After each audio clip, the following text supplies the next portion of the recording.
I mean, obviously it's a bigger question to answer, but where do you start? Well, going back to Bernie and the squad and others in office, there are many in office who don't take Yes. corporate PAC money. Correct. And so they don't even do business with big money. It's all small dollars. That's how I was, that's how the squad is, that's how others are. And so that begins to create new infrastructure that will hopefully lead towards more members not taking the money, the bigger money, and really focus on small dollars so they can focus on their constituents. That's one part of it. The other part of it is legislation. We need legislation. We have the legislation. It just hasn't made it anywhere in the Senate.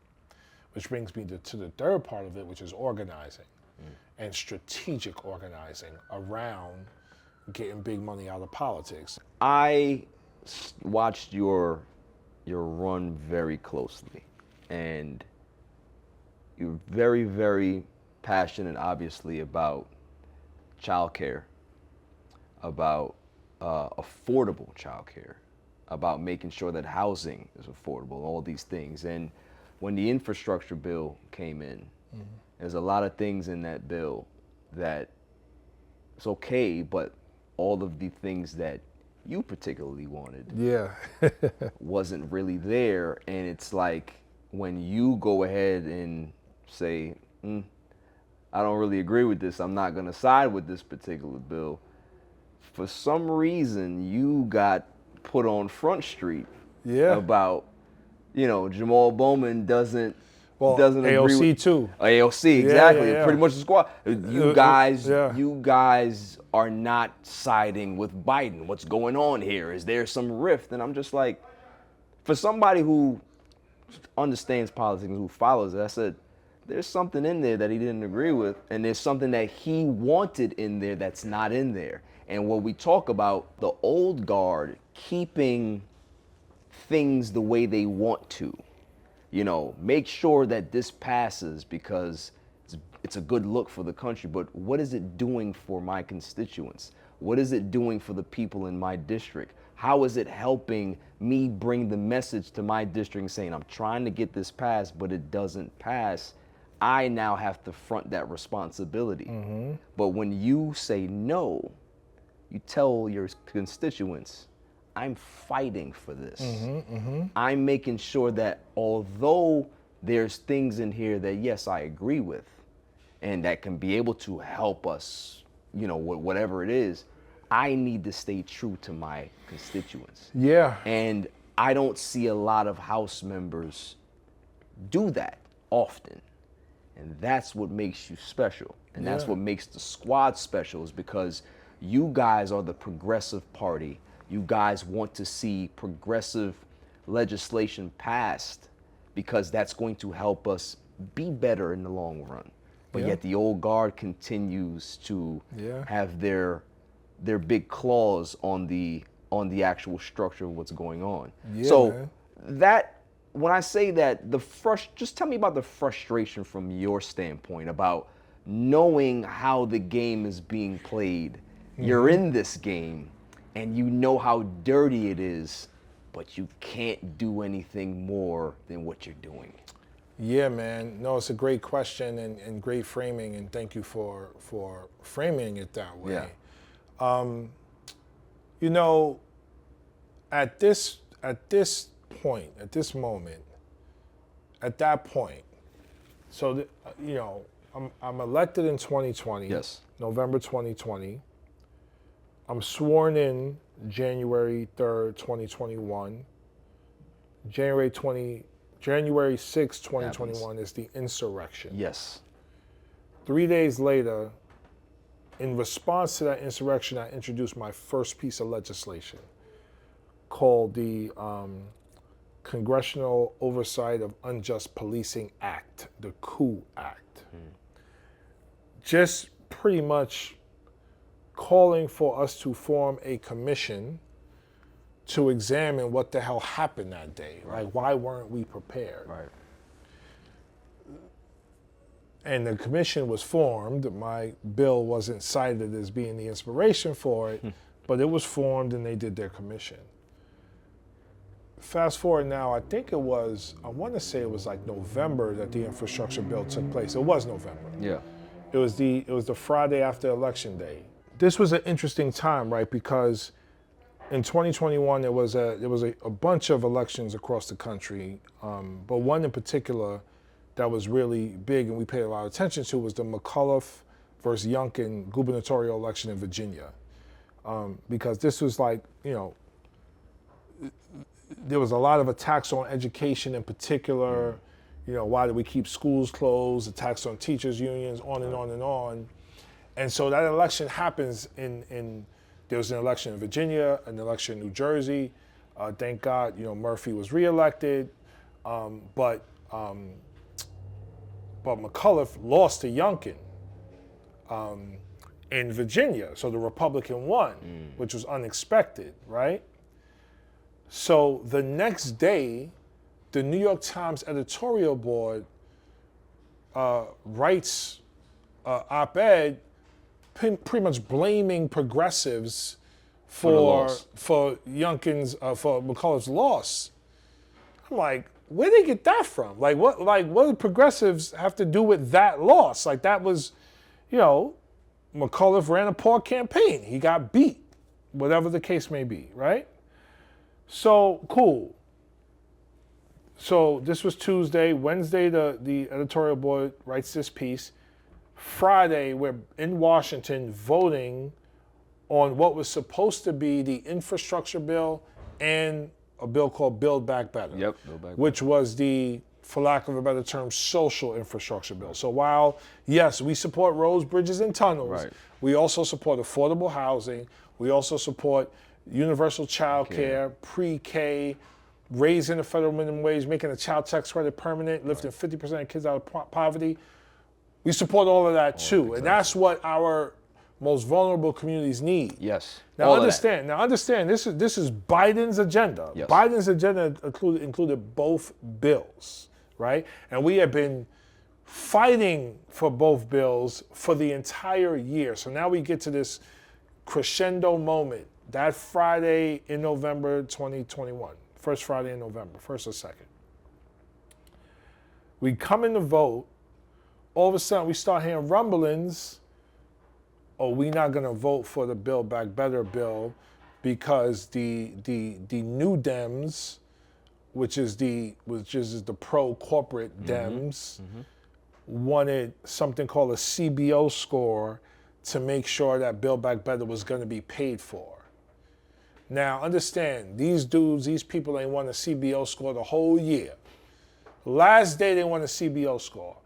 So I'm like, what the hell's going on? So I go to the CBC meeting. CBC is pissed, but the CBC is like, yo, we support this. So right now I'm like, okay, this is something going on here. Feel like getting railroaded. Yes, like on purpose. Like this was moderate corporate conservative Dems making a power move. Yes. To make sure we vote on their bill and not the Build Back Better bill. This is what they wanted to do. They wanted to show the country that moderate Dems hold it down. Right. That was the play. And so, to the point you made earlier, I'm learning how grimy this place is in real time. Right. As all this stuff is happening. Right. So I'm like, oh shit. So then the CPC has a meeting and CPC was holding it down. Shout out to Pramila. She was holding it down, fighting for Build Back Better the whole year. But at this meeting, you could tell the members in the CPC, which is the Congressional Progressive Caucus, were ready to support the other bill without Build Back Better. And to put the icing on the cake, Biden himself calls in to the CPC meeting to convince members to get on board. Wow. And once he did that, that was it. It was a wrap. Everybody was on board. Right. Except the squad. That's right. You know what I mean? And to be fair, and I've told this story other places before, but it's just this was the first time also that I felt like I was in a movie. Like I felt like, this is I'm in a movie. This is a movie, right? So to be fair, the CPC was going to vote right there on the spot to unanimously support the infrastructure bill without Build Back Better. We was about to vote. And I was going to vote yes. I was going to be a team player. Right. And I don't know. I always mess up this part, and Corey always corrects me on it. Either her, I don't know if she said it first, but I clearly remember Ilhan saying, hold up. I got to confer with my team before we decide to vote on this. And when she said, hold up, that saved me, and there's some other squad members who were also going to vote yes. I ain't going to call them out. But when she said that, we adjourned for a few minutes and we were going to come back and vote. Once we left the room, I was like, I'm not voting for Yeah. Because you were kind of like in this trance, all right. I don't even know what that's called, but I know there's a thing. I don't even know. Yeah. But it was just crazy. So anyway, we leave. We leave. I go back to my office. I talk to my team. Everybody was clear on the same page. We're not voting for the infrastructure bill without Build Back Better.